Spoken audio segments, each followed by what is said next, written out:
Hello बच्चों, तो हम पढ़ रहे थे पॉलीमर्स स्टेप बाय स्टेप। तो आइए इसको स्टार्ट करते हैं वापस से।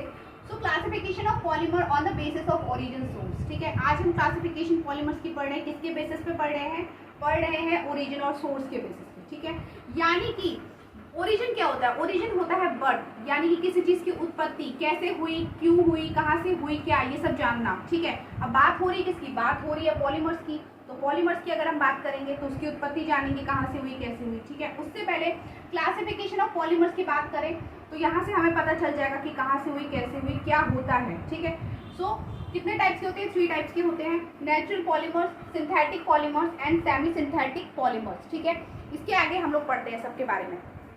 तो बच्चों अब हम इसकी डेफिनेशन समझेंगे, natural polymers and synthetic polymer सबसे पहले। ठीक है, तो नेचुरल पॉलीमर क्या है? The polymer obtain from natural source are called as natural polymer. यानी कि ऐसे पॉलीमर जो ऑब्टेन होते हैं वो क्या होते हैं? वो होते हैं नेचुरल पॉलीमर। ठीक है, कितने टाइप्स के होते हैं? 2 टाइप्स के होते हैं, plant polymers and animal polymer. Plant polymers में क्या होता है? Cotton, linen, natural rubber and animal polymer में वूल एंड सिल्क। ठीक है, सिंथेटिक पॉलीमर्स की बात करें बच्चों हम लोग तो the polymers which are prepared in the laboratories are called synthetic polymer. These are also called man-made polymers. यानी कि ये कह रहा है बच्चों कि ऐसे पॉलीमर्स जो लेबोरेटरीज में प्रिपेयर किए जाते हैं, लेबोरेटरीज में प्रयोग किए जाते हैं, वहां पे प्रिपेयर होते हैं, उनको हम लोग क्या बोलते हैं? उनको बोलते हैं सिंथेटिक पॉलीमर्स बोलते हैं। ठीक है, and also called man made polymers भी बोलते हैं। ठीक है, एग्जाम्पल कौन कौन से हैं?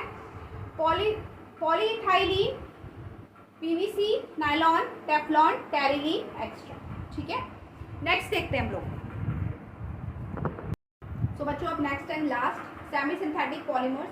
These polymers are mostly derived from naturally occurring polymers by chemical modification. ठीक है, सो बच्चों ये बोल रहा है कि हम लोग नेचुरल पॉलीमर लेते हैं। ठीक है, नेचुरल पॉलीमर लेने के बाद उसको क्या कराते हैं? केमिकली मॉडिफाई कराते हैं। ठीक है, केमिकली मॉडिफाई जब हम लोग उसे कराते हैं तो हमें क्या मिलता है? हमें मिलता है सेमी सिंथेटिक पॉलीमर मिलता है। ठीक है, आइए इसको देखते हैं एग्जांपल के थ्रू। तो यहाँ पे हमारे पास एक नेचुरल पॉलीमर है। ठीक है, इसमें हमने क्या ऐड कराया? केमिकल ऐड कराया। केमिकल क्या है हमारे पास? H2SO4 and HNO3। ठीक है, अब क्या हो रहा है? ये दोनों केमिकली मॉडिफाई हो रहे हैं एंड मॉडिफाई होने के बाद क्या बन रहा है? सेमी सिंथेटिक पॉलीमर मिल रहा है। किस रूप में मिल रहा है? किस टाइप पे मिल रहा है हमको?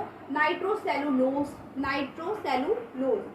नाइट्रोसेलुलोज के रूप में हमें सेमी सिंथेटिक पॉलीमर मिल रहा है। ठीक है, अगर हम एग्जांपल देखें तो एग्जांपल कौन कौन से होते हैं इसके? Nitrocellulose, vulcanised rubber, rayon extra. ठीक है, थैंक यू।